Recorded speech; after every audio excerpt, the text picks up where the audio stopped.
దేవునికి స్తోత్రం కలుగును గాక. ఈరోజు వాక్య ధ్యాన నిమిత్తమై కొలస్సీలకు రాసిన పత్రిక 3వ అధ్యాయం మొదటి నుంచి నేను చదువుతాను, మీరు లక్ష్య పెట్టండి. వాక్య ధ్యాన నిమిత్తమై కొలస్సీలకు రాసిన పత్రిక 3వ అధ్యాయం 1 నుంచి నేను చదువుతాను, మీరు లక్ష్య పెట్టండి. మీరు క్రీస్తుతో కూడా లేపబడిన వారైతే పైనున్న వాటినే వెదకుడి, అక్కడ క్రీస్తు దేవుని కుడిపార్శ్వమున కూర్చుండి ఉన్నాడు. పైనున్న వాటి మీదనే గాని భూ సంబంధమైన వాటి మీద మనస్సు పెట్టుకొనకుడి. ఏలయనగా మీరు మృతి పొందితిరి, మీ జీవము క్రీస్తుతో కూడా దేవుని యందు దాచబడి ఉన్నది. మనకు జీవమై ఉన్న క్రీస్తు ప్రత్యక్షమైనప్పుడు మీరును ఆయనతో కూడా మహిమయందు ప్రత్యక్షపరచబడుదురు. Praise the Lord. హల్లెలూయా. అపోస్తలుడైన పౌలు గారు కొలస్సీలకు రాసిన పత్రికను రాస్తూ ఆయన కొన్ని సూచనలు సంఘానికి ఇవ్వాల్సి వచ్చింది. ఈ పత్రిక ఆయన ఎక్కడుండి రాశారు అనంటే, ఒక జైలు జీవితం గడుపుతూ జైల్లో ఉండి ఈ యొక్క కరపత్రికను ఆయన రాశారు. నిజంగా జైలులో ఉండి కూడా, ఖైదీగా బంధించబడి కూడా ఆయనకు దేని మీద మనస్సు ఉందంట? సంఘం మీదే మనస్సు ఉంది. దేవునికి స్తోత్రం. నిజంగా చెప్పాలంటే బంధించబడిన వారికి నీరసము, నిరుత్సాహము, జీవితం ఎటు వెళ్తుందో ఏంటో అర్థం కాని పరిస్థితులు. నిజంగా జైలు జీవితం గడిపిన వాళ్ళని అడిగితే చెబుతారు. సరే, ఈ జైలుకి ఎలా వెళ్ళారు? అయినా ఎవరినన్నా చంపి వెళ్ళారా? లేదు. ఎవరినన్నా మోసం చేసి జైలు జీవితం గడపాల్సి వచ్చిందా? లేదు. లేకపోతే చేయకూడని కార్యం చేసి జైలు జీవితం గడుపుతున్నాడా? లేదు. కేవలము యేసు క్రీస్తు ప్రభుల వారిని విశ్వసించి ఆయన నామాన్ని ప్రకటిస్తున్నందుకు, సత్యమైన మార్గాన్ని చెబుతున్నందుకు, జనులను అక్రమమైన మార్గాల్లో నుంచి తప్పించడానికి ప్రయత్నాలు చేస్తున్నందుకు రోమా ప్రభుత్వం అతన్ని ఏం చేసిందంట? ఖైదీగా బంధించేసింది. అయినప్పటికీ కూడా జైల్లో గడుపుతున్నటువంటి ఆ జీవితం, ఎందుకు నిన్నే కదా నమ్ముకుంది ప్రభువా, మరెందుకు నాకు ఈ శిక్షలో అని ఆయన ఎన్నటికీ అనుకోలేదు. ఆ ఖైదీగా ఉండి కూడా సర్వసత్యంలోనికి జనులను నడిపించాలని, విశేషమైన శ్రేష్టమైనటువంటి వాటి వైపు వారి నేత్రాలు ఉండాలని, వారు తొలగిపోకూడదని, అలాగే త్రొట్టెల్లకూడదని ఆయన ప్రయాసపడి ఆ యొక్క బంధకాల్లో ఉండి కూడా ఈ యొక్క కరపత్రికను రాస్తున్నాడు. వాస్తవానికి ఆయన కరపత్రికలు చాలా వరకు ఖైదీగా ఉన్నప్పుడే ఆయన రాశాడు. ఆయన బంధించబడినప్పుడే రాస్తూ ఉన్నారు. చూడండి, ఆయన ప్రయాస దేని కొరకో తెలుసా?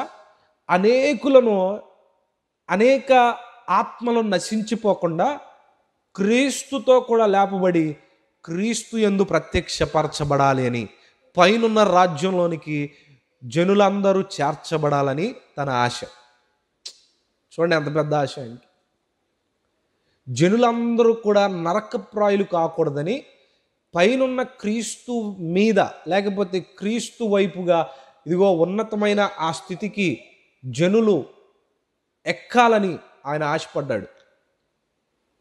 చూడండి, ఈరోజు ఈ పత్రికను మనం చదువుతూ ఉండగా ఒక చక్కటి మాట కూడా ఆయన పలుకుతూ ఉన్నారు. మీరు క్రీస్తుతో కూడా లేపబడిన వారైతే పైనున్న వాటిని వెదకుడి, అక్కడ క్రీస్తు దేవుని కుడిపార్శ్వమున కూర్చుండి ఉన్నాడు. పైనున్న వాటినే వెదుకుడి గాని, మరలా చెప్తున్నారు, ఏదైనా సరే ఒక పదం 2 సార్లు ప్రస్తావించబడిందంటే బైబిల్లో అది చాలా ప్రాముఖ్యము అని, చాలా చాలా ప్రాముఖ్యము అని. రెండోసారి కూడా ఆయన మాట్లాడుతూ ఏమంటున్నాడు తెలుసా? మీరు పైనున్న వాటినే వెదుకుడి గాని, పైనున్న వాటి మీదనే గాని భూ సంబంధమైన వాటి మీద మనస్సు పెట్టుకొనకుడి. భూ సంబంధమైన వాటి మీద మనస్సు పెట్టకుడి అని అంటే అర్థం ఏంటో తెలుసా? ఇహలోక సంబంధమైన వాటి మీద మనస్సు పెడితే అది శాశ్వతం కాదని తెలుసుకున్నాడు అపోజిట్ పౌలు గారు. ప్రతి క్రైస్తవుడు కూడా తెలుసుకోవాల్సింది ఏంటంటే, భూ సంబంధమైన వాటి మీద మనస్సు పెట్టకూడదు. అనేక జనులు భూ సంబంధమైన వాటి మీద మాత్రమే మనసు పెట్టేటువంటి వారిగా ఉన్నారు. ఒక రాజకీయ నాయకుడిని అడిగితే ఏమంటాడు తెలుసా? నీకు ఏం కావాలి అని అడిగితే ఆయన అంటాడు, నాకు పదవి కావాలి అని అంటాడు. ఒక వ్యాపారస్తుడిని అడిగితే ఏమంటాడు తెలుసా? నేనే ఈ లోకంలో లేకపోతే నా సరౌండింగ్స్లో నేనే టాప్ బిజినెస్ మ్యాన్ అవ్వాలంటాడు. ఒక రియల్ ఎస్టేట్ అతన్ని అడిగితే మొత్తం రియల్ ఎస్టేట్ అంతా కూడా నా చేతికి అప్పగించబడాలంటాడు. అలాగే ఒక శాస్త్రవేత్తని, తత్వవేత్తని అడిగితే ఏమంటాడు తెలుసా? అంత జ్ఞానం నాకే కావాలంటాడు. ఒక డాక్టర్ని అడిగితే ఏమంటాడు తెలుసా? నా హాస్పిటల్లో ఏ బ్రాంచెస్గా ఎక్స్పెండ్ అవ్వాలంటాడు. బాగా నా హాస్పిటల్ రన్ అవ్వాలని అంటాడు. ఒక జ్ఞానవంతుడిని అడిగితే ఏమంటాడు తెలుసా? నా అంత జ్ఞానవంతుడు ఇంకెవడు ఉండకూడదు, అంతా నాకే కావాలనుకునే వాళ్ళు ఉంటారు. కానీ ఒక్క క్రైస్తవుని అడిగినప్పుడు మాత్రం ఏమంటారో తెలుసా? ఇదిగో పైనున్న రాజ్యం నాకు కావాలి అని అంటాడు. దేనికి స్తోత్రం కలుగును గాక. హల్లెలూయా, హల్లెలూయా. భూలోక సంబంధమైన వాటి మీద మనస్సు పెట్టకూడదు. ఎందుకంటే అది శాశ్వతమైంది కాదు. కష్టపడి శ్రమించి రూపాయిని కూడబెట్టుకొని ఒక చక్కటి భవనాన్నో చక్కటి ఇల్లునో కొనుక్కుంటే మహా అయితే ఒక 50-60 సంవత్సరాల వరకు దాని లైఫ్ టైం ఉంటుంది. తర్వాత అది శిథిలం అయిపోతుంది.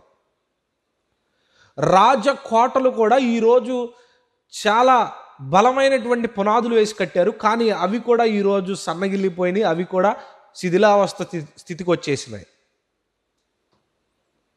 కారు కొనుక్కుంటే దాని వాల్యూ మహా అయితే 18 లేకపోతే 20 సంవత్సరాలు తర్వాత నీ ఎదురే అది శిథిలం అయిపోతూ ఉంటుంది. లేకపోతే మొబైల్స్ మనం కొంటే మహా అయితే 1 సంవత్సరమే 2 సంవత్సరాలు అది బాగుంటుంది. తర్వాత ప్రాబ్లం వచ్చేస్తుంది, ఇంకో మోడల్ రిలీజ్ అవుతూ ఉంటుంది. చూడండి, ఈ లోకంలో ఏది చూసినా కూడా అది శాశ్వతమైనదిగా ఉండనే ఉండదు. చివరికి నీతో సహా ఈ లోకంలో శాశ్వతంగా ఉండవు. అందుకనే ఈ లోక సంబంధమైన భూ సంబంధమైన వాటి మీద లక్ష్య పెట్టొద్దు. ప్రతి మనుషుడు తెలుసుకోవాలి ఈ మాట. అదేంటంటే మీరు బతుకుతుంది ఎక్కడ? ఈ లోకంలోనేగా బతికే. అవును, ఈ లోకం శాశ్వత కాలం కాదు, కొంతకాలం బ్రతకాలి ఇక్కడ, అంతే. ఇక జీవితం అంతా కూడా ఇక్కడే నేను బ్రతుకుతాను, ఇక్కడే నేను ఉంటాను అని అనుకోవడం పొరపాటు. కలిగిన ఆస్తంతయు ఒక దినాన విడిచిపెట్టి వెళ్ళిపోవాలి. కలిగిన భవనాలన్నీ ఒకరోజు శిథిలమైపోతాయి. ఈరోజు మనం చూడండి, అమెరికాలో లాస్ ఏంజల్స్ అనేటువంటి ఒక ప్రత్యేకమైన ప్రాంగణం ఉంది. చాలా లగ్జరియస్ కాస్ట్లీ పీపుల్ అక్కడ ఉంటారు. ఇంటర్నేషనల్కి సంబంధించినటువంటి సెలబ్రిటీస్ అక్కడ ఉన్నారు. గ్లోబల్ వైడ్ సెలబ్రిటీస్ లాస్ ఏంజల్స్లో ఉంటారు. ఇంకా చెప్పాలంటే ప్రాముఖ్యమైన కంపెనీస్ అక్కడ నుండే ప్రపంచం అంతా ఆపరేట్ చేస్తాయి. ప్రముఖ ప్రఖ్యాతిగాంచిన సోనీ కంపెనీకి సంబంధించిన హెడ్ ఆఫీస్ కూడా అక్కడే ఉంది. అన్ని ప్రపంచంలో ప్రఖ్యాతిగాంచిన వారు, జనులు, సినిమా యాక్టర్లు అందరూ కూడా ఈ లాస్ ఏంజల్స్లో ఉన్నారు. ఏమైందో తెలియదు, ఒక్కసారిగా లాస్ ఏంజల్స్ అంతా కూడా అగ్ని గంధకాలు కురిపించబడినట్లుగా అయిపోయింది అంతా. కాస్ట్లీ భవనాలు కళ్ళ ఎదురుగానే కూలిపోతున్నాయి, కాలిపోతున్నాయి. కాస్ట్లీ భవనాలు, కాస్ట్లీ కార్లు అన్నిటినీ కూడా వదిలేసి జనులు రోడ్ల మీద పరిగెట్టుచున్నారు.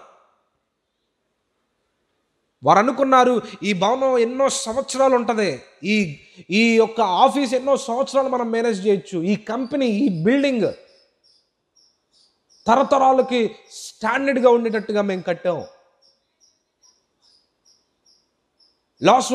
లాస్ ఏంజల్స్ అనేటువంటిది ఒక ప్రత్యేకమైనటువంటి అద్భుతమైన ప్రాంగణం.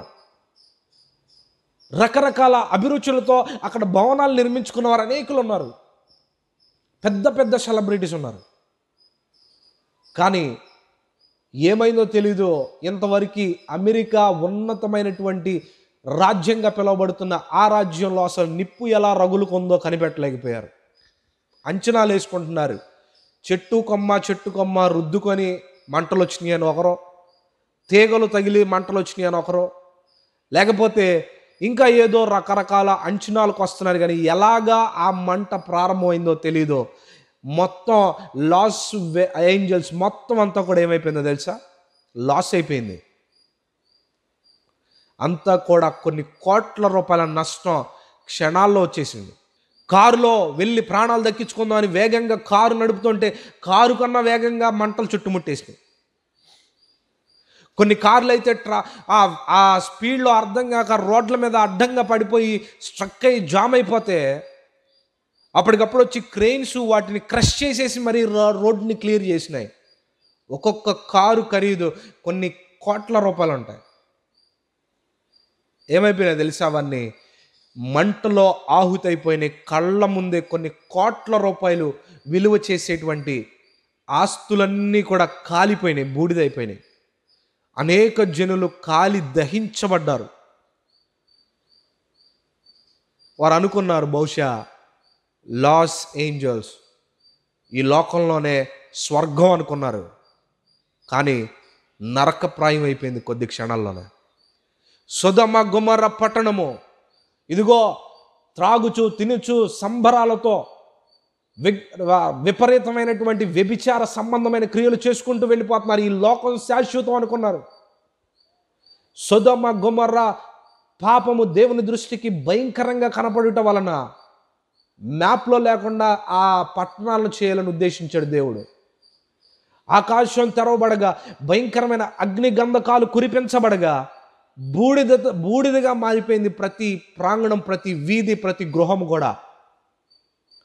చెప్పాలంటే ఇప్పుడు మ్యాప్లో కూడా కనపడకుండా భూగర్భంలో సముద్రంలో కలిసిపోయినట్లుగా మారిపోయింది. ఎందుకో తెలుసా? మనుష్యుని యొక్క అవిధేయత విస్తరిస్తుంది. ఈ లోకమంతా కూడా కనపడుతున్నది అంతా కూడా ఒకరోజు కనుమరుగు అవ్వబోసిన దినం వస్తుంది. అందుకనే మీరు ఈ లోకంలోది కాదు, పైనున్న లోకం వైపు మీరు మనస్సు పెట్టండి.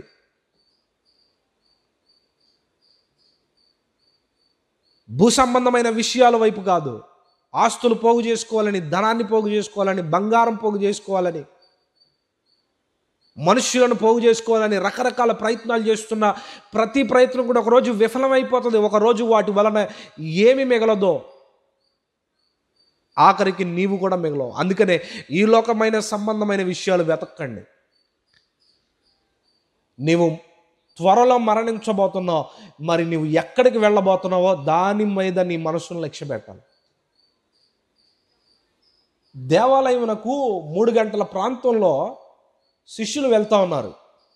ఎవరు ఈ శిష్యులు అంటే యేసుక్రీస్తు ప్రభుల వారిని స్పర్శించి ఆయనతో కూడా పరుండి ఆయనతో కూడా భుజించిన వారు. ఆయన వెళ్ళిపోచు వారి మీద గొప్ప అభిషేకం ఉంచగా వారు ప్రార్థిస్తే చనిపోయిన వారు సైతం తిరిగి లేచేటువంటి వారు. వారు ప్రార్థిస్తే వారి నీడపడిన పేతురు యొక్క నీడపడినా కూడా బలహీనంగా ఉన్నారు, అస్వస్థతతో కూడిన వారు దిగ్గున లేచి స్వస్థత పొందుకునేవారంట. అలాంటి అభిషేకం పొందుకున్నటువంటి సేవకులు ఆ దేవాలయంలోనికి క్రమం చొప్పున వెళ్తూ ఉన్నారు. వెళుతూ అక్కడ మెట్ల మీద ఒక భిక్షగాడు కూర్చొని ఉన్నాడు. ఈ భిక్షగాళ్ళు ఏం చేస్తారంటే వచ్చే వారి యొద్ద ఏమైనా దొరుకుతుందా అని ఆశిస్తూ ఉండేవారు.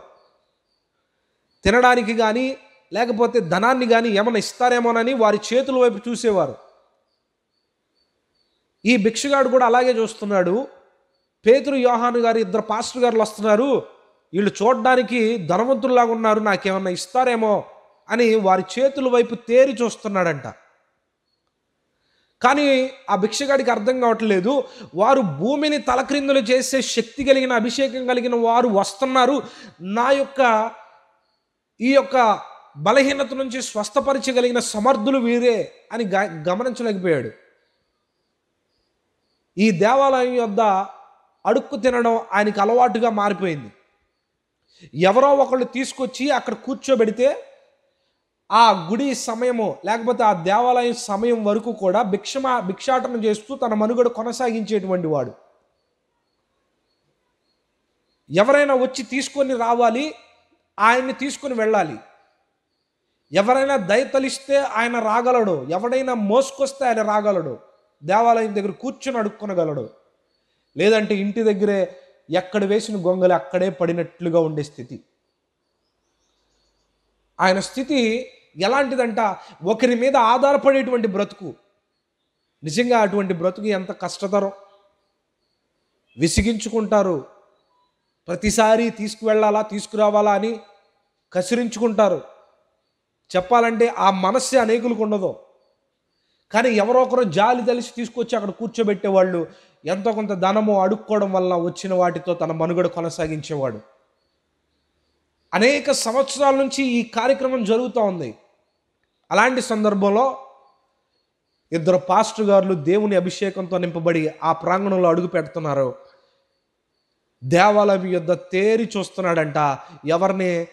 పేతురు యోహాను అనే పాస్టర్ గారులు ఇద్దరిని చూస్తూ ఉంటే ఏమైనా ఇస్తారేమో అని వారి వైపు చూస్తున్నాడు. కానీ దేవుని అభిషేకంతో నింపబడిన ఈ సేవకులు ఇద్దరూ కూడా అతని అవసరత ఏంటో గుర్తెరిగారు. దేవునికి స్తోత్రం కలుగును గాక. ఆ సేవకులు అంటారు కదా, ఆ మాట చదువుదాం చూడండి. అపొస్తలుల కార్యం 3వ అధ్యాయం 4వ వచనం. పేతురును యోహానును వానిని తేరి చూచి మా తట్టు చూడమనిరి. వాడు వారి యొద్ద ఏమైనా దొరుకునని కనిపెట్టుచు వారి యందు లక్ష్యముంచెను. అంతటా పేతురు, వెండి బంగారములు నా యొద్ద లేవు గాని నాకు కలిగినదే నేను నీకు ఇచ్చుచున్నాను అని అన్నాడు. దేనికి స్తోత్రం కలుగును గాక. ఆయన ఏమన్నాడంట, వెండి బంగారాలు కొరకు నువ్వు నా వైపు చూస్తున్నావేమో, వెండి బంగారాలు కొరకు నా వైపు చూస్తున్నావేమో, వెండి బంగారముల కన్నను ఒక శ్రేష్టమైనటువంటిది నా యొద్ద ఉన్నది అని అన్నాడు. దేనికి స్తోత్రం కలుగును గాక. ఏంటంటే వెండి బంగారాల కన్నా శ్రేష్టమైనది ఏమైనా ఉందా ఈ లోకంలో?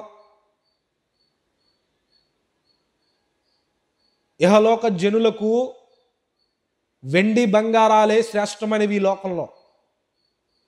బంగారం నేటికి పెరుగుతూనే ఉంటుంది. ధనం అది కనబడుతున్న, కంటికి కనపడుతున్న సమృద్ధితో నింపబడిన ధనము అది.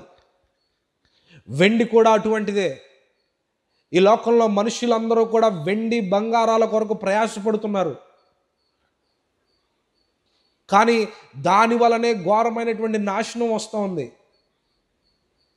ఈ మధ్యకాలంలో రోడ్డు మీద బండి మీద ప్రయాణం చేసుకుంటూ వెళ్తూ ఉండగానే అదే బంగారం కొరకు దొంగలు వేటాడి మరి వెళుతున్న వాహనం మీద నుంచి ఆ యొక్క చైన్ని బలంగా లాగ్గా బండి మీద ఉన్న వాళ్ళు సైతం కింద పడిపోతున్నారు. ప్రాణమునకు హాని కలిగించేటువంటి భయంకరమైన పరిస్థితులను ఎదుర్కోవాల్సి వస్తుంది ఈరోజు బంగారం వలన.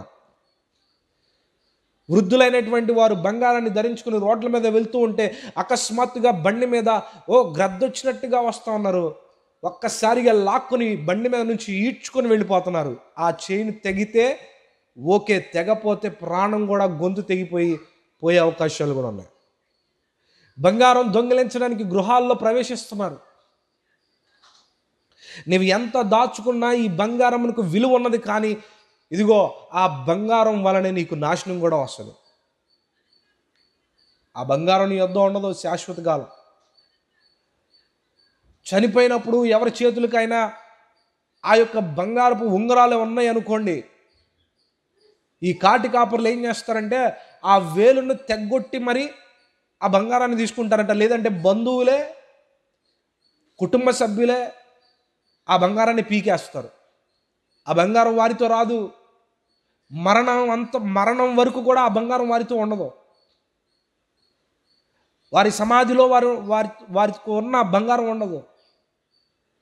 ఈ బంగారం వైపే, కానీ లోకమంతా కూడా ఎదురు చూస్తుంది. బంగారం కొరకే సంపాదించుకోవడానికే ఈ లోకం అంతా చూస్తుంది, కానీ అదే బంగారం చివరి వరకు నీతో ఉండడానికి ఇష్టపడట్లేదు. ఈ బంగారం కన్నా విలువైనది ఒకటి ఉంది. అందుకే పేతురు అంటున్నాడు, బంగారము కన్నను విలువైనది ఒకటి ఉంది. ఇదిగో బంగారం తర్వాత వెండి కన్నా విలువైనది ఒకటి ఉంది. ఇంకా చెప్పాలి అని అంటే డైమండ్ కన్నా విలువైనది ఒకటి ఉంది. ఇంకా చెప్పాలంటే ప్లాటినం కన్నా విలువైనది ఒకటి ఉంది. ఈ లోకంలో నీతో శాశ్వతము ఉండే ఒక విలువైనది ఒకటి ఉంది. అదేంటో తెలుసా? ఆ పేతురు అంటున్నాడు, ఆ పాస్టర్ గారు అంటున్నాడు, నా యొద్ద వెండి బంగారములు లేవు, కానీ నాకు కలిగినదే నేను నీకు ఇస్తున్నా అని అన్నాడు.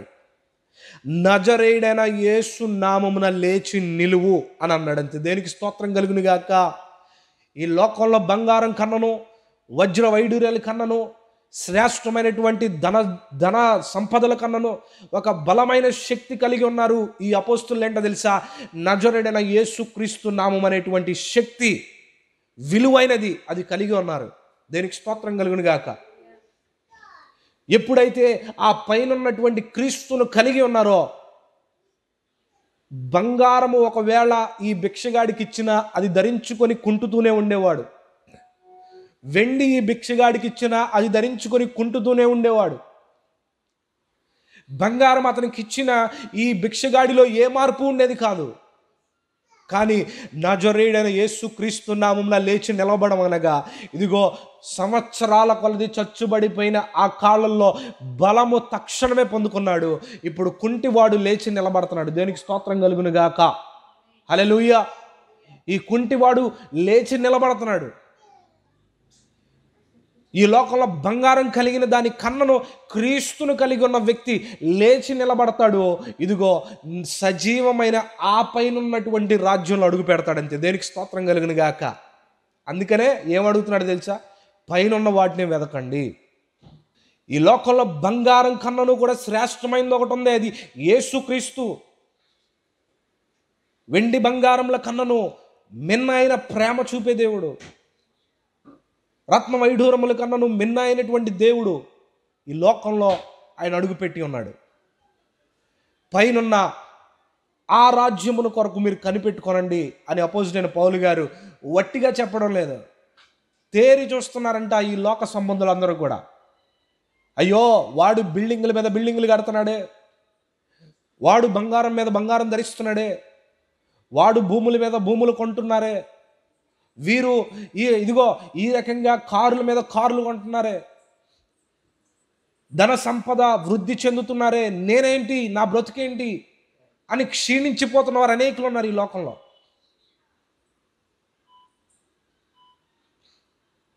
ఒకవేళ ఈ ఆలోచన కలిగి ఉంటే నా ప్రియ సహోదరుడా సహోదరి, ఈ లోకమంతా కూడా మహా అయితే 60-70 సంవత్సరాల లోపే ఒకవేళ దేవుడు నీకు ఆయుష్ ఇస్తే, కానీ నీవు శాశ్వత కాలం గడిపే ఒక ప్రాంగణం ఉంది. ఇక్కడ ధనము నువ్వు దాచుకుంటే దొంగలిస్తారేమో, ఇక్కడ ధనము నువ్వు కూర్చుకుంటే అది నీకు కాకుండా నీ బంధువులు నీ రక్త సంబంధికులే చేస్తారేమో. కానీ క్రీస్తునందు నీవు సంపాదించుకునే ప్రతి సంపద అది శాశ్వత కాలం నీతో కూడా వస్తుంది. దేనికి స్తోత్రం కలుగును గాక. ఆ సంపద ఏంటో తెలుసా? నీతి, యథార్థత, నమ్మకము, విశ్వాసము, పరిశుద్ధత. ఈ ఆస్తులు నువ్వు సంపాదించుకుంటే అది నిత్యము నీతో దేవుని రాజ్యంలో నీతో కూడా అడుగు పెడతాయి. హల్లెలూయా. ఈ భిక్షగాడు లోక సంబంధమైన అడుగుతున్నాడు, కానీ శ్రేష్టమైన తన జీవితకాల సమస్యకు ఇదిగో పులి స్టాప్ పెట్టేటువంటి వారు వచ్చారు అని చూడలేకపోయాడు, గ్రహించలేకపోయాడు. ఈ లోకం కూడా యేసుక్రీస్తు ప్రభులు వారు ఈ లోకానికి వస్తే ఇదిగో రక్షించనున్నటువంటి మెస్సయ్య అనబడిన ఒక వ్యక్తి దేవుని స్వరూపమై ఉండి ఆయన లోకంలోనికి రాబోతున్నాడని ప్రవచనాలు ఇగో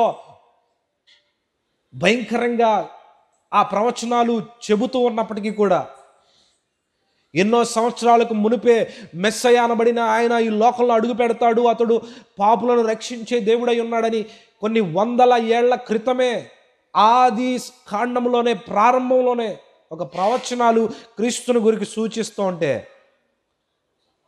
అనేక మంది ఇంకా మెస్సయ్య వస్తాడు, ఇంకో ఆయన, ఈయన కాదు ఇంకో ఆయన వస్తాడు, ఇంకో ఆయన వస్తాడని యూదులు చూస్తూ ఉన్నారు. ఇంకో ఆయన వస్తాడు, క్రింద ఉన్నటువంటి ఆయనతో కూడా ఉన్నటువంటి క్రీస్తును కనుగొనలేకపోయారు, ఇంకా వస్తారని ఎదురు చూస్తున్నారు.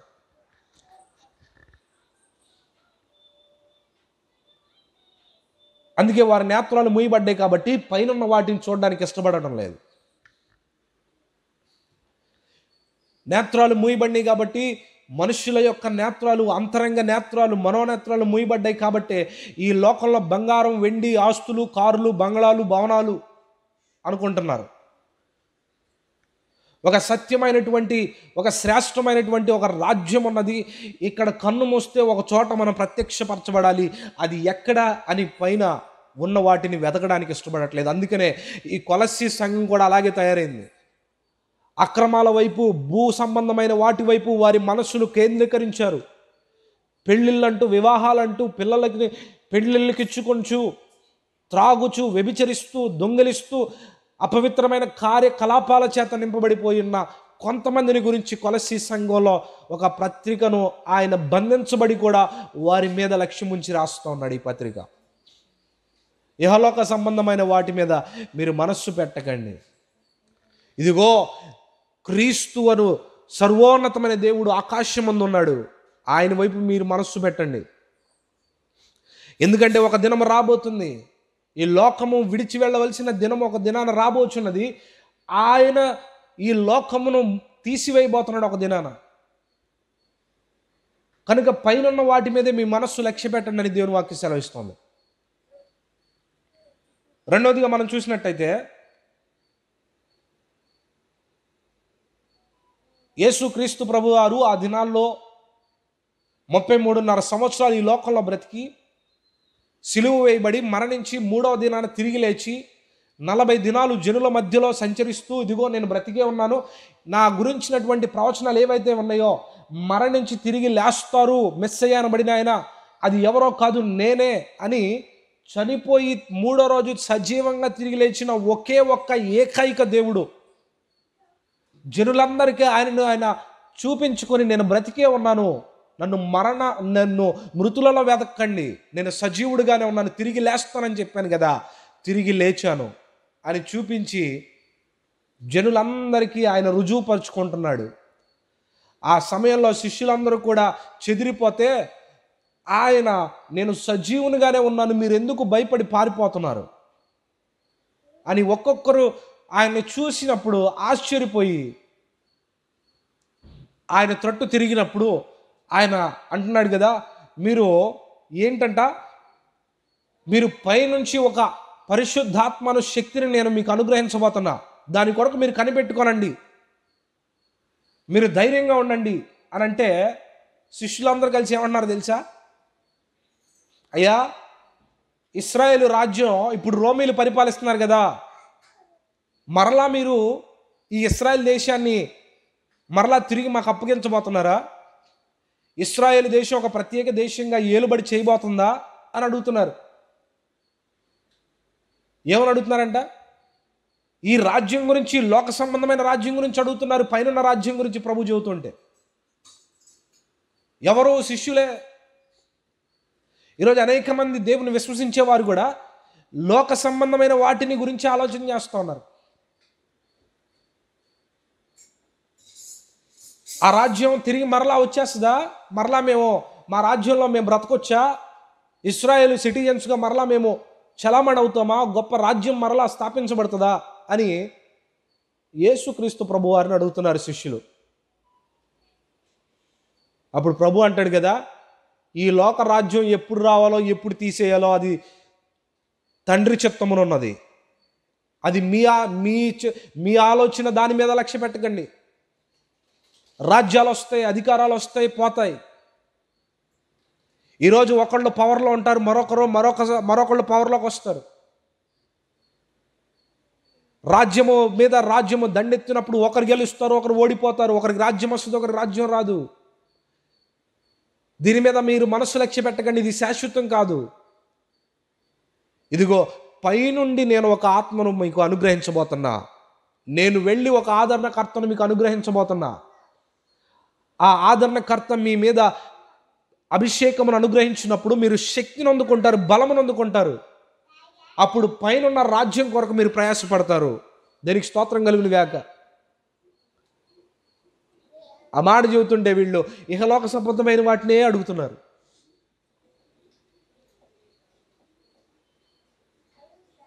ఎప్పుడైతే ఆయన వారికి ఈ ఆజ్ఞను అనుగ్రహించగా వారు పరలోక సంబంధమైన వాటి మీద కేంద్రీకరించడం మొదలుపెట్టారు. దేనికి స్తోత్రం కలుగును గాక.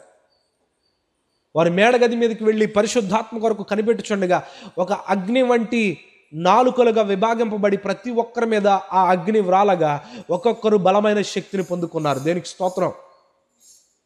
ఇక అప్పటి నుంచి వారు ఈ లోక సంబంధమైన వాటి మీద ఏమాత్రం కేంద్రీకరించలా, ఏమాత్రం లక్ష్య పెట్టలా. అలాగే మనం చూస్తే ముందుకొస్తే ఆ తర్వాత నుంచి ఏం జరుగుతుందంట, అపోస్తుల కొరకు అందరూ కూడా తమ తమ ధనము వారిది కాదనుకొని ఆస్తులను భూములను తీసుకొని వచ్చి అపోస్తుల పాదాల యొద్ద పెట్టేశారు. తమ తమ ఆస్తులు కలిగి ఉన్న ఆస్తులన్నీ కూడా అయ్యా మావి కావు, ఇవి దేవుడిచ్చాడు కనుక మీ చేతికి అప్పగిస్తున్నాం అని చెప్పి వారి ఆస్తులన్నింటినీ తీసుకొచ్చి పాస్టర్ గారి చేతిలో పెడితే ఆ సేవకులు ఏమన్నారు తెలుసా, ఆ ఆస్తులన్నిటినీ కూడా వారు ఉంచుకోవడానికి, దాచుకోవడానికి, దోచుకోవడానికి ఉపయోగించాల. ఆ ప్రాంగణంలో ఇంకా ఎవరైతే పేద స్థితిలో ఉన్నారో, బలహీన స్థితిలో ఉన్నారో వారి చేతులకి ఇచ్చి ఇంకా జనులందరినీ సమానపరిచారు. దేనికి స్తోత్రం కలుగును గాక. ఒకడు ఎక్కువ ఒకడు తక్కువ ఉండడానికి వీల్లేదు. లేని వారికి ఈ శిష్యులు ఇచ్చారు. అప్పుడు సమానత్వం ఏర్పడిపోయింది సంఘంలో. ఒకవేళ ఈ లోక సంబంధమైన వాటి గురించే వాళ్ళు ఆలోచన చేసి ఉంటే ఒక్కొక్కరి బ్యాంక్ బ్యాలెన్స్లో, అకౌంట్లో డబ్బులు మెయింటైన్ చేసేవాళ్ళు ప్రజల ధనం అంతా. కానీ ఏ శిష్యులు అలా చేయలేదు, ధనాన్ని దాచుకోలేదు. ధనాన్ని అదిగో నా తర్వాత నా పిల్లలకి అని ఎవరు దోచుకోలేదు. కానీ ఈరోజు అనేక మంది దోచుకుంటున్నారు. పైనున్న వాటి వైపు నేత్రాలు లేవు, కానీ ఈ లోక సంబంధమైన వాటి మీదే నేత్రాలు ఉంటున్నాయి.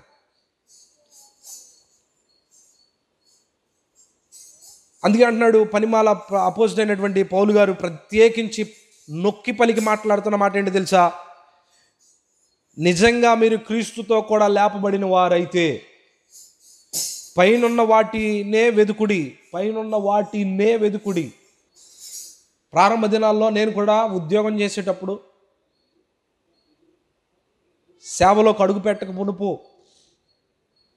ఉద్యోగం చేసే సమయంలో సుమారుగా 70,000 జీతాన్ని నేను తీసుకునేటువంటి వాడిగా ఉన్నా.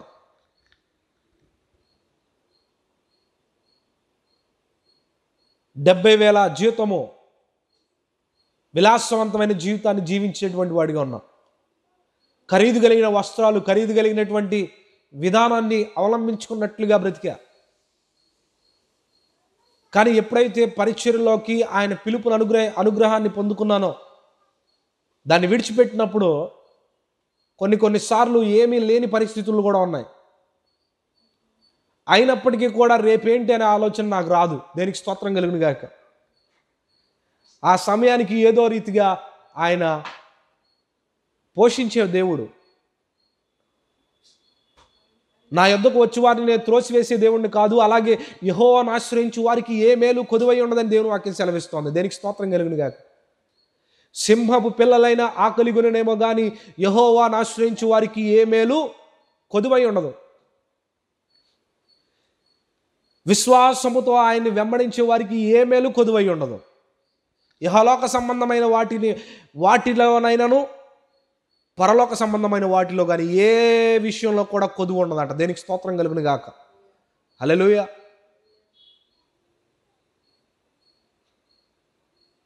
ఆయన ఆశ్రయించినప్పుడు ఏది కొదువుగా లేదు.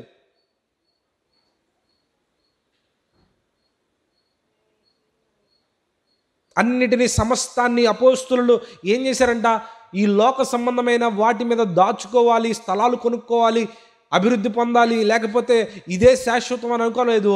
వాళ్ళు ప్రతిదీ కూడా దేవుని కొరకు ఖర్చు పెట్టడం మొదలుపెట్టారు. అక్కరలో ఉన్న వారికి ఇవ్వడం మొదలుపెట్టారు. సహాయం అడిగిన వారికి ఇవ్వటం మొదలుపెట్టారు. ఇక్కడ కూర్చుకున్నది జనులకు పంచిపెట్టినప్పుడు అక్కడ కూర్చుకుంటున్నారు పరలోకంలో. దేనికి స్తోత్రం కలుగును గాక.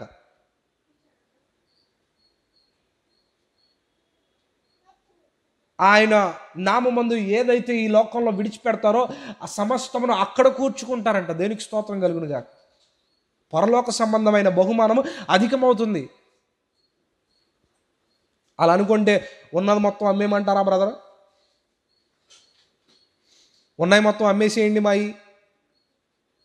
మా ఇల్లు, మా భవనాలు, మా కార్లు, మా ఆస్తులు అమ్మేయమంటారు? లేదు. ఒకవేళ దేవుడు నిన్ను దీవిస్తే దేవునికి స్తోత్రం, కానీ వాటి మీద నీ లక్ష్యం ఉంచొద్దని దేవుని వాక్యం సెలవిస్తోంది. సొంత గృహం కలిగి ఉంటే దేవునికి స్తోత్రం, ఆస్తి ఐశ్వర్యము బంగారము కలిగి ఉంటే దేవునికి స్తోత్రం, కారులు భవనాలు కలిగి ఉంటే దేవునికి స్తోత్రం, కానీ వాటి మీద మాత్రమే లక్ష్యం ఉంచొద్దు. అదే శాశ్వతం అని అనుకోవద్దు. భూ సంబంధమైన వాటి మీద లక్ష్యం ఉంచొద్దు. ఈరోజు చూడండి, కొంతమంది వయసులో పెద్దవారు ధనాన్ని కొంత కూర్చుకుంటారు, దాచుకుంటారు. దేనికో తెలుసా? తన మరణము ఒకవేళ సంభవించిందనుకో, చివరి దినాల్లో ఉన్నాను కదా, నా మరణ కార్యక్రమాలు ఘనంగా జరగాలని కూడా కూర్చోబెట్టుకునే వాళ్ళు ఉన్నారు చాలామంది. ఓ బామ్మగారు ఎలాగే దాచుకున్నారంట ధనం అంతా.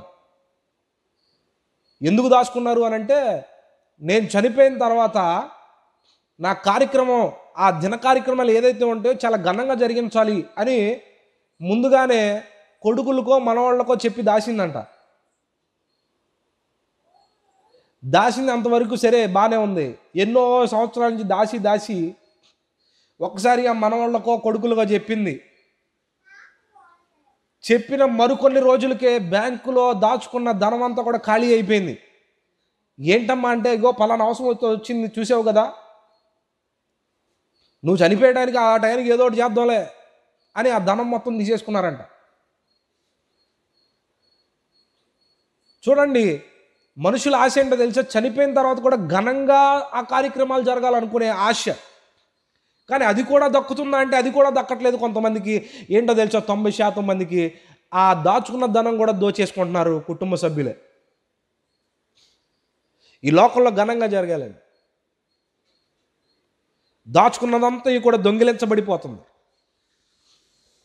కానీ పరసంబంధమైనటువంటి కార్యక్రమాలు మనం చూస్తే, పరసంబంధమైనటువంటి జాగ్రత్తగా నీవు ఈ లోకంలో నమ్మకం, యథార్థత, పరిశుద్ధత అనే సంపాదన నువ్వు సంపాదించుకుంటే ఆ సంపాదన అధికంగా దేవుడు ఆయన రాజ్యంలో నీ కొరకు దాచి ఉంచాడు. ఈరోజు చూడండి, లోక సంబంధమైన వాటి వైపు దాచారు, పైన వాటి వైపు మనస్సును లక్ష్య పెట్టండి. సరే, పైన వాటి మీద లక్ష్య పెడితే ఏం జరుగుతుంది అని అంటే, ఒకటే, మోషే ఇశ్రాయేలు జనులను, లక్షలాది జనులను తీసుకుని వెళ్తూ ఉన్నాడు. శత్రువు అయినటువంటి ఫరో వెంటాడుచూ ఉన్నాడు. ఈ జనులను ఆ దరి చేర్చాలి అని అంటే, ముందుకు వెళ్ళాలంటే సముద్రం, వెనక్కి చూస్తే శత్రువులు. ఏం చేయాలో అర్థం కాని పరిస్థితుల్లో ఆకాశం వైపు కన్నులెత్తి చూసి, దేవా నన్ను ఏం చేయమంటావు, ఈ జనులను ఏం చేయమంటావు అనంటే, ఇదిగో నీ ఎదురుగా ఉన్న ఆ సముద్రం వైపు నీ చేతులు ఎత్తు, ఆ సముద్రం కూడా ఇదిగో నీకు దారి ఇస్తుంది అన్నాడు. దేనికి స్తోత్రం కలుగును గాక. హల్లెలూయా, హల్లెలూయా. ఈ లోకం అనే సముద్రము వైపు చేతులు ఎత్తగా, ఆకాశం నుంచి పైనుంచి చూడగా, ఆయన కృపచేత ఆయన చేతులెత్తి ప్రార్థించగా, ఇదిగో ఆ సముద్రం కూడా రెండుగా చీలిపోయి, ఇదిగో తడిగా కూడా ఆ నేల లేదంట, ఆరిన నేలగా దేవుడు చేసేసాడు. దేనికి స్తోత్రం కలుగును గాక. లక్షలాది మంది జనులు ఆ సముద్రంలో వెళ్తూ ఉండగా, సముద్రము నీరంట ఇటువైపు గోడగా నిలబడ్డాయంట. దేనికి స్తోత్రం కలుగును గాక. నీరు వారిని తాకలేదు, నీటిలో వారు మునిగిపోలేదు, ఆ నీటి ప్రవాహంలో కొట్టుకోపోలేదు, కానీ వారు క్షేమంగా ఆ దరికి చేర్చబడ్డారు. సముద్రం వంటి సమస్యని ఎదురుగా ఉందనుకోండి, సముద్రం వంటి విపత్తుని ఎదురుగా కనబడుతుంది, వెనక శత్రువు, ముందు సముద్రము. ఒక సామెత ఉంటుంది కదా, వెనుక గొయ్య ముందు లోయ అన్నట్టుగా. ఎటు వెళ్ళలేని పరిస్థితుల్లో ఏం చేయాలో తెలియని సందర్భాలు ఈరోజు అనేక మంది ఎదుర్కొంటూ ఉన్నారు. అలాంటి సందర్భంలో ఒకే ఒక్క మార్గం ఉంది, ఆకాశం వైపు ఉన్న క్రీస్తు వైపు చూడు. ఆయన నిన్ను అభిషేకంతో నింపినప్పుడు ఆ లోయలు కూడా మార్గాన్ని ఇస్తాయి, ఆ సముద్రం వంటి సమస్యలు కూడా దారిని చూపుతాయి. దేనికి స్తోత్రం కలుగును గాక. హల్లెలూయా, హల్లెలూయా. జనులందరూ అల్లాడిపోతున్నారు, కంగారు పడిపోతున్నారు. వెనక శత్రువులు వస్తున్నారండి, ముందు సముద్రం ఉందండి, ఈరోజు శత్రువుల చేతిలో మనం హతమైపోతాం అని భయపడిపోతున్నారు అందరం. కానీ పైనున్న వాని వైపు లక్ష్యం ఉంచాడు మోషే. ఒక్క మోషే పైనున్న ఆయన వైపు లక్ష్యం ఉంచాడు. దేనికి స్తోత్రం కలిగిన గాక. ఈరోజు నీ పరిస్థితిని చూసి కుటుంబం అంతా గందరగోళానికి గురవుతుందా? నీ అనారోగ్యం చూసి కుటుంబం అంతా చెలించిపోతుందా? ఈరోజు నీ పరిస్థితి చూసి నీ పక్కనున్న వారందరూ కూడా భయపడిపోతున్నారా? కానీ నీవు మాత్రం పైనున్న ఆయన వైపు చూసినట్లయితే, ఆయన కృప నీవు పొందుకున్నట్లయితే, ఇదిగో నీ ప్రతి మోయబడిన ద్వారం తెరవబడుతుంది. దేవునికి స్తోత్రం కలుగును గాక. హల్లెలూయా. పైనున్న వాని వైపు చూసినప్పుడు ఏమవుతుందో తెలుసా? నీ మార్గము సరళమవుతుంది అంతే. దేవునికి స్తోత్రం కలుగును గాక. ఆయన వైపు చూడు. ఎంతటి చిక్కు సమస్య అయినా కూడా ఆయన విడిపించగలడు. అపోజిట్ పౌలు గారు బంధకాల్లో ఉండి కూడా ఆయన ఏం చూస్తున్నాడో తెలుసా? పైనున్న క్రీస్తును చూస్తూ ఆ ఖైదీగా ఉండి కూడా ఆయన కొరకే బ్రతుకుతున్నాడు. దేనికి స్తోత్రం కలుగును గాక. ఆయన అంటాడు, ఒకప్పుడు నేను క్రూరుడను, దోషకుడను, హింసకుడను, నన్ను చూస్తే అనేక మంది పారిపోయేటువంటి భయంకరమైన స్థితిలో నేను ఉన్నాను. ఇప్పుడైతే నేను ఖైదీగా ఉండి కూడా ఆయన వైపు నేను చూస్తున్నాను. దేనికి స్తోత్రం కలుగును గాక. హల్లెలూయా. ఆయన వైపు చూస్తుండగా ఆయన క్రీస్తుతో కూడా ఏకమయ్యి ఇప్పుడు క్రీస్తు అభిషేకాన్ని పొందుకొని అనేకులను నరకంలో నుంచి పరలోక సంబంధిగా మారుస్తున్నాడు. దేనికి స్తోత్రం కలుగును గాక. హల్లెలూయా. ఆయన వైపు చూసి ఉండగా భయంకరమైన చెరసాలు కూడా బ్రద్దలైపోయినాయి. పైనున్న ఆయన వైపు చూడగా, ఆయన వైపు చూస్తూ ఆయన్ని స్తుతిస్తూ ఉండగా బంధకాలు తెగిపోయినాయి. ఈరోజు ఏ స్థితిలో ఉన్నా, ఏ బలహీనతలో ఉన్నా, ఏ భయంకరమైన వ్యాధితో బాధపడుతున్నప్పటికీ కూడా నీవు ఎవరి వైపు చూస్తే నీవు విడుదల పొందుకుంటా తెలుసా? పైనున్న క్రీస్తు వైపు చూడు. ఈ లోకంలో డాక్టర్ వైపు చూడబాక. నీ అనారోగ్యాన్ని బట్టి, 1% ఉన్న బలహీనతను బట్టి నువ్వు డాక్టర్ని సంప్రదించావంటే ఈరోజు ఏమవుతుందో తెలుసా? అదే డాక్టర్లో 1% నుంచి 10%కి తీసుకెళ్ళిపోతున్నారు. ఏదో అంతో కొంత బలహీనంగా ఉన్న నిన్ను పూర్తిగా మరణ పడకల మీద పడుకోబెట్టేస్తున్నారు ఈరోజు వైద్యులు అనేక మంది. ఏదో కడుపులో నొప్పి అని వెళ్ళారనుకోండి, ఈరోజు ఆ చిన్న బలహీనతతో హాస్పిటల్కి వెళ్తే ఆడిచ్చే మెడిసిన్, వాళ్ళు ఇచ్చే ట్రీట్మెంట్ ఎలా ఉంటుందో తెలుసా? ఆ పేగులన్నీ మాడిపోయే మెడిసిన్ ఇచ్చేస్తున్నారు ఈరోజు. ఆపరేషన్ అవసరం లేకుండా చిన్న మందుతో, చిన్న టాబ్లెట్స్తో నయమైపోయే ఆ బలహీనత ఈరోజు హాస్పిటల్కి వెళ్ళి నయమైపోయిద్దని వెళ్తే ఇప్పుడు ఏమవుతుందో తెలుసా? ఆ రోగం 3 అయిపోతుంది. ఓ రోజు ఇలాగే ఒక హాస్పిటల్కి వెళ్ళాం. హాస్పిటల్కి వెళ్తే ఒక వ్యక్తిని తీసుకొని వెళ్ళాం. ఎట్లాగే హాస్పిటల్లో డాక్టర్ గారికి ట్రీట్మెంట్ ఇస్తారని మంచిగా ఆయన దగ్గరికి వెళ్తే ఆయన ఏం చేశారంటే, సరే ఈ టెస్టులు రాయండి అని చెప్పి టెస్టులు రాపిచ్చారు. తీరా వెళ్ళి ఆ టెస్టులు చేయిస్తే అన్ని నార్మల్ అని వచ్చినాయి. ఆ నార్మల్ని బట్టి, కొన్ని చిన్న చిన్న సమస్యలను బట్టి కొన్ని మెడిసిన్ ఈ డాక్టర్ ఇచ్చాడు. సరే ఏం లేదు కదా అని పేషెంట్ సంతోషంగా ఉండి ఆ ట్యాబ్లెట్లు వాడుతూ ఉంటే ఇంకా సమస్య అధికమైపోతుంది. ఇలా లాభం లేదు, ఇంకో హాస్పిటల్కి వెళ్ళి ట్రీట్మెంట్ తీసుకుందామని వెళ్తే ఆ టెస్టులకి ఈ టెస్టులకి ఎంత వ్యత్యాసం ఉందో. ఈ టెస్టులో ఏం లేదని చూపించి మెడిసిన్ వాడడం మొదలు పెడితే అసలైన టెస్టుల్లో తేలింది ఏంటంటే ఇదిగో వాడకూడని మెడిసిన్ వాడడం వల్ల ఇదిగో మరీ భయంకరమైన బలహీనతగా మారిపోయింది, తీవ్రత పెరిగిపోయింది. చూడండి, ఈరోజు అలాంటి వాళ్ళు ఉన్నారు, హాస్పిటల్స్ మెయింటైన్ చేస్తూ ఉన్నారు. డబ్బును సంపాదించుకోవడానికి మనుష్యుల ప్రాణాలు ఏమైపోయినా పర్లేదు అనుకునేటువంటి హాస్పిటల్స్ ఈరోజు సమాజంలో కోకొల్లలు ఉన్నాయి. ఒక గ్రామం లేదు, ఒక పట్టణం లేదు, ఒక దేశం లేదు. గ్రామంలో అంటే గ్రామ స్థాయి డాక్టర్లు అలాగే చేస్తున్నారు, పట్టణంలో అంటే పట్టణ స్థాయి డాక్టర్లు అలాగే చేస్తున్నారు. ఈరోజు నీ బలహీనతను బట్టి వైద్యుల మీద ఆధారపడుతున్నావా? ఈరోజు నీ వ్యాధిని బట్టి వైద్యుల మీద, ఎంతటి బలహీనత వచ్చినా పర్లేదు, ఏ హాస్పిటల్కి వెళ్ళినా పర్లేదు, నా ఆస్తి ఉంది అనుకుంటున్నావా? ఒక్కసారి ఐసీయూలో జాయిన్ అయితే ఆ ఆస్తి మొత్తం ఆవిరైపోయేలా చేస్తారు డాక్టర్లు. హాస్పిటల్స్ అలా తయారైనాయి. ఏ బలహీనత అయినప్పటికీ, ఏ వ్యాధి అయినప్పటికీ కూడా ఇదిగో నీవు ఏ స్థితిలో ఉన్నప్పటికీ కూడా పైనున్న ఆయన వైపు చూసావు అని అంటే ఆయన కనికరం నీ మీద క్రొమ్మరించబడుతుంది. నీ ప్రతి బలహీనత కూడా ఆయన స్వస్థపరచగలిగిన సమర్థుడు. దేనికి స్తోత్రం కలిగిన గాక. హల్లెలూయా. రక్తస్రావం కలిగిన స్త్రీ ఎన్నో వైద్యులను సంప్రదించినా కూడా సుమారుగా 12 సంవత్సరాల నుంచి ఆవిడ భయంకరమైన బలహీనత, వ్యాధి, రక్తస్రావం ఎవరికి చెప్పుకునే రోగం కాదు. ఎవరికి చెప్పుకొని ఇదిగో నా బలహీనత ఇదని స్వతంత్రంగా భర్తతోనూ ఎవరితోనూ చెప్పుకోవడానికి కూడా లేని పరిస్థితి, వ్యాధి. ఎక్కడా కూడా స్వస్థత కలగలేదు. ఒక మూలన కూర్చుండి పరుండి ఉంది. ఆ మార్గం గుండా యేసుక్రీస్తు ప్రభుల వారు వస్తున్నారని తెలుసుకుంది. జనులు గుంపులుగా కూడి అనారోగ్యంతో స్వస్థత కొరకు ఎదురు చూస్తున్న వారు అనేకులు యేసుక్రీస్తు వైపు పరిగెట్టుచున్నారు. ఈవిడ అందరూ నిలబడి ఆయన్ని వెతకగలిగి ఆయన్ని పట్టుకోగలుగుతున్నారు, కానీ ఈ స్త్రీ మాత్రం కనీసం నిలబడేటువంటి ఆరోగ్య పరిస్థితి కూడా తనకు లేదు. ఎందుకంటే 12 సంవత్సరాల నుంచి రక్తం పోతూనే ఉంది. ఆ క్రిందనే కూర్చొని క్రీస్తు యొక్క వస్త్రపు చెంగును విశ్వాసంతో పట్టుకుంది. అంతే, దేనికి స్తోత్రం కలిగిన గాక. ఆ క్రిందనే కూర్చొని తేరి చూచి పైకి చూసి ఆ వస్త్రపు చెంగును పట్టుకుంది. అంతే, దేనికి స్తోత్రం కలిగిన గాక. ఎప్పుడైతే ఆ పైకి చూసిందో, క్రీస్తు యొక్క వస్త్రపు చెంగును పట్టుకుందో, తక్షణమే తన రక్తస్రావం ఆగిపోయింది. దేనికి స్తోత్రం కలిగిన గాక. హల్లెలూయా. ఎంత గొప్ప విషయం చూడండి.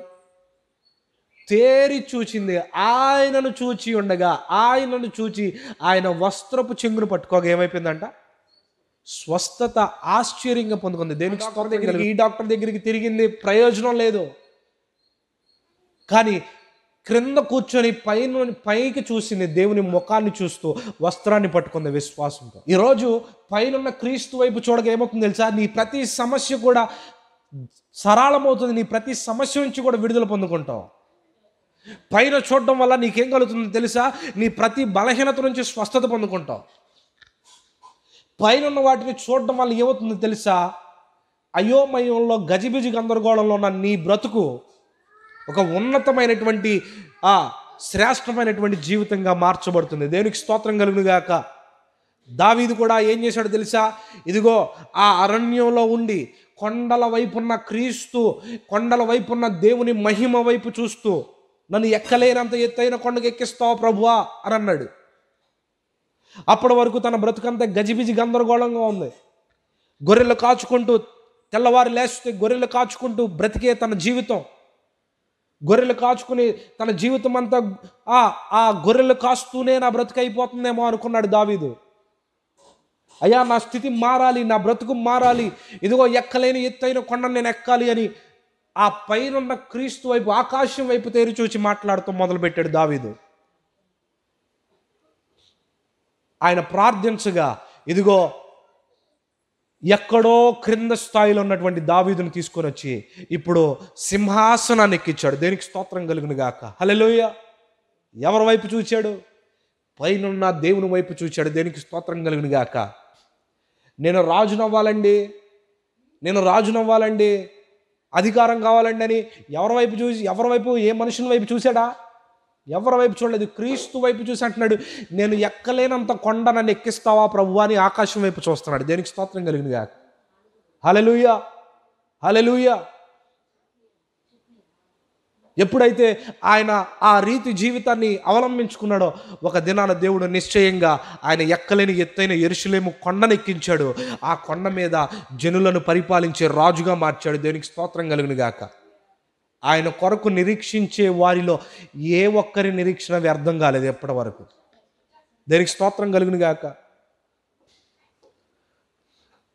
యేసుక్రీస్తు ప్రభుల వారు కూడా 5 రొట్టెలు 2 చేపలు 10,000 మందికి 5,000 మందికి ఆయన పంచగలిగారు అని అంటే, ఇదిగో ఒక కూడిక జరుగుతుంది, అనేకులు జనులు వెంబడిస్తున్నారు యేసుక్రీస్తుని, అనేకులు వెంబడిస్తున్నారు. అప్పటికే 3 దినాలు అయిపోయింది, ఆహారం లేదు, వేవేల మంది జనసమూహం ఉన్నారు.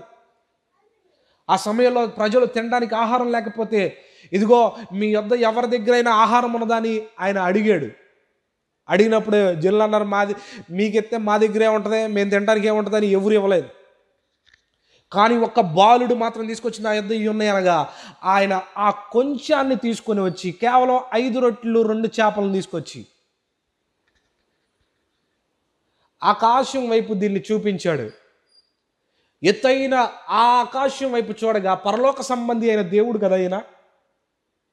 అందుకనే పైనున్న వాటిని చూస్తాడు ఆయన. ఈ లోకంలో వాటి వైపు చూడాల.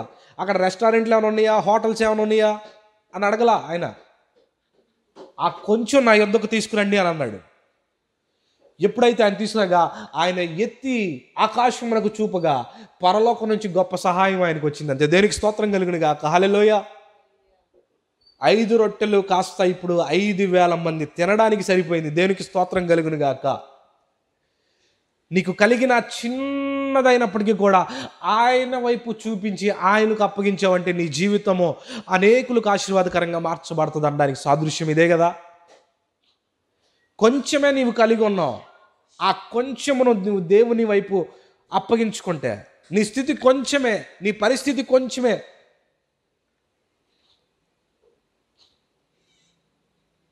నీ స్థితిగతులు చాలా స్వల్పమైనవే, జ్ఞానం లేనివాడివే, తెలివితేటలు లేనివాడివే, టాలెంట్ లేనివాడివే. ఆ కొంచెమే ఆ పరలోకమందున్న దేవుని వైపు నీ జీవితాన్ని అప్పగించుకున్నావంటే అనేకులకు ఆశీర్వాదకరంగా 5 రొట్టెలు 2 చేపలు చేసినట్లుగా చేయగలడు దేవుడు. దేనికి స్తోత్రం కలుగును గాక. హల్లెలూయా. పైనున్న వాటినే వెదకండి. ఈ కిందున్న వాటిని వెదిగితే అది కొంతకాలం వరకు బహుశా నీతో ఉంటాయి, కానీ శాశ్వత కాలం నీతో రానే రావు. పైనున్న క్రీస్తు వైపు మనం కన్నులెత్తి చూచినట్లయితే మన నిరీక్షణ ఎన్నటికీ వ్యర్థం కాదు. నీ ప్రతి సమస్యకు ఆకాశం వైపు చూచి, ప్రభువా ఆకాశం వైపు సింహాసనాసీనుడైన దేవా నా సమస్య నుంచి విడుదల దయచేస్తావా అని ఆకాశం వైపు చూసి మాట్లాడడం నేర్చుకో. నా జీవితంలో నేను కూడా నా ప్రతి సమస్యకు, నా ప్రతి బలహీనతకు, బాధకు, వేదనకు నేను ఎవరితో చెప్పుకొని ఏం చేస్తానో తెలుసా? ఒక్కొక్కసారి ఆ టెర్రస్ మీదకి వెళ్ళిపోయి పైనుంచి, ప్రభువా నా సమస్యను నువ్వు చూస్తున్నావు కదా, ప్రభువా నా బలహీనతను నువ్వు చూస్తున్నావు కదా, నా స్థితి కొంచెమై ఉన్నది అది చూస్తున్నావు కదా నువ్వు అని ఆకాశం వైపు చూచి మాట్లాడడం నేను నా జీవితంలో నేర్చుకున్నాను. దేనికి స్తోత్రం కలుగును గాక. హల్లెలూయా. ఎప్పుడైతే అలా చూస్తూ ఉన్నానో, ఎప్పుడైతే అలా చూస్తూ ఆయన వైపు చూస్తూ ఆయనతో మాట్లాడడం నేను నేర్చుకున్నానో, నా జీవితంలో ప్రతిదీ కూడా అద్భుతంగా దేవుడు కార్యాలు చేస్తూనే వస్తున్నారు. దేనికి స్తోత్రం కలుగును గాక. ఒకప్పుడు నా జీవితం చూసి జనులు, రే వాడిని వెంబడిస్తే మీకేం వస్తుంది అని అన్నవారు అనేకులు ఉన్నారు. ఆ మాటలు విన్నప్పుడు నేను ఆకాశం వైపు వెళ్ళి చూసి బాధతో, ప్రభు నన్ను చూసి నా గురించినటువంటి జనులు నా మీద అబద్ధ సాక్ష్యాలు చెప్తూ నన్ను బట్టి జనులు చెడిపోతారని అని మాట్లాడారు ప్రభువా, వ్యర్థంగా మాట్లాడారని నేను ఆకాశం వైపు చూసి మాట్లాడుతుంటే, ఇదిగో ఎవరైతే మాట్లాడారో వారి కుటుంబంలోనే వారి బిడ్డలు అలా అయిపోయారు. ఇప్పుడు వాళ్ళే సాక్ష్యం ఇస్తున్నారు, ఆయన్ని చూసి నేర్చుకోండిరా అనే సాక్ష్యం వారి నోటి నుంచే దేవుడు కలిగించాడు. దానికి స్తోత్రం కలుగును గాక. హల్లెలూయా. హల్లెలూయా. ఆయన వైపు చూడడం నేర్చుకున్నా, పైనున్న క్రీస్తు వైపు చూడడం నేర్చుకున్నా. నేను బలహీనుడిగా ఉన్న నన్ను ఆయన బలవంతునిగా మార్చగలిగాడు. దేనికి స్తోత్రం. ఈరోజు ఎంతమంది చూస్తారు పైనున్న వాటి వైపు? నిజంగా మీరు క్రీస్తుతో కూడా ప్రాతిపెట్టి తిరిగి లేపబడిన వారైతే మీరు పైనున్న వాటినే వెతుకుతారు, కానీ ఈ లోకంలో ఏం సంపాదించుకోవాలా, ఏం తినాలా, ఏం తాగాలా అని వాటి మీద లక్ష్యం ఉంచరు. ఒక దినము ఎప్పుడు కూడా ఇదిగో మన బిడ్డలతో కమ్యూనికేట్ అయినట్లుగా, ఎప్పుడు కూడా వారితో కమ్యూనికేట్ అయినా అవ్వకపోయినా పరలోకముతో నీవు ఎప్పుడు కమ్యూనికేట్ అవుతూనే ఉండాలి. పైనున్న క్రీస్తుతో ఎప్పుడు నీవు కమ్యూనికేట్ అవుతూనే ఉండాలి. పైనున్న రాజ్యముతో నీవు ఎప్పుడు కమ్యూనికేట్ అవుతూనే ఉండాలి. ఎందుకో తెలుసా? నీవు శాశ్వత కాలం నివసించబోయేది అక్కడే కాబట్టి. దేనికి స్తోత్రం కలుగును గాక. There is no end. అక్కడ నీకు ముగింపు అనేది ఉండదు. నీవు తరతరములు జీవించవలసిన ఒక స్థానము, ఒక ప్రాంతము పైనున్న ఆ రాజ్యము. ఈరోజు దేవుడు అట్టి కృప నీకు నాకు అనుగ్రహించునుగాక. దేవుడు అట్టి ఘనత నీకు నాకు అనుగ్రహించునుగాక. ఇహలోక సంబంధమైన వాటి వైపు మనస్సునుంచక పైనున్న క్రీస్తు వైపు మనం మనస్సుంచుదుముగాక. ఆకాశం వైపు మనం మనస్సుంచుదుముగాక. ఇదిగో త్వరలో తిరిగి రానై ఉన్న క్రీస్తు కొరకు మనం మనస్సు పెట్టి ఉంచుదుముగాక. శాశ్వత కాలమైన క్రీస్తు రాజ్యములో అడుగుపెట్టుటకు మనం మనసుంచుదుముగాక. దేవునికి స్తోత్రం కలిగిన అటు అభిషేకం దేవుడు ఈ ఉదయకాల సమయంలో నీకు నాకు అనుగ్రహించునుగాక. ఆమేన్, ఆమేన్. ప్రార్థన చేసుకుందాం. అయా, ఈ వర్తమానం ద్వారా ఎంతమందితో మీరు మాట్లాడి ఉన్నారు? ఏ బలహీనతలో ఉండి ఎవరి మీద ఆధారపడ్డారో, అయా ఏ సమస్యల్లో ఉండి ఏ మనుషుల మీద ఆధారపడ్డారో, ఇహలోక సంబంధమైన మనుషుల మీద ఆశ పెట్టుకుని ఉన్నారో, అయ్యా ఇదిగో తండ్రి, ఎంతమంది అయితే అలా నశించిపోతున్నారో, ఎంతమంది అయితే అలాగా క్షీణించిపోతున్నారో, ఎంతమంది అయితే బలహీనంగా ఉండి డాక్టర్ల మీద, వైద్యుల మీద, మెడిసిన్ మీద ఆధారపడుతూ బ్రతుకుచున్నారో, అయ్యా ఇదిగో శాశ్వత పరిష్కారం కలిగజేసే నీ వైపు వారి నేత్రంలో చూచినట్లే సహాయం చేయండి. ఈ ఉదయకాల సమయంలో ఎంతమంది అయితే అయా ఈ లోక సంబంధమైన విషయాల మీదే ఆశ పెట్టుకొని ఉన్నారో, ఈ ఉదయకాల సమయమున వారి మనస్సులో ఒక ఆలోచనను మీరు పుట్టింప చేయమని ప్రార్థిస్తున్నాం. ఈ ఉదయకాల సమయంలో ఈ వర్తమానం ఎంతమంది అయితే విన్నారో ప్రతి ఒక్కరి హృదయాల్లో ఈ వాక్యాన్ని స్థిరపరచుకున్నట్లు సహాయం చేయండి. ప్రతి ఒక్కరి మీద మీ అభిషేకమును తోడుగా ఉంచండి. ప్రతి ఒక్కరి మీద ఇదిగో ఆకాశం వైపు చూచే కృపను మీకు బిడ్డలకు దయచేయమని ప్రార్థిస్తున్నాం. వెత్తబడిన ఈ వాక్యం బిడ్డల హృదయాల్లో నీరు కట్టి ఫలింపచేయండి. ఈ దినాన విని రేపటి దినాన మర్చిపోయేవారిగా కాక ఈ వాక్యం నెమరు వేసుకుంటూ వాక్యానుసారంగా జీవించే కృప దయచేయమని ప్రార్థిస్తూ యేసుక్రీస్తు ప్రశస్తమైన శ్రేష్టమైన ప్రార్థించి అడిగి పొందుకొని మీ చేతులకు అప్పగిస్తున్నాం తండ్రి. ఆమేన్, ఆమేన్.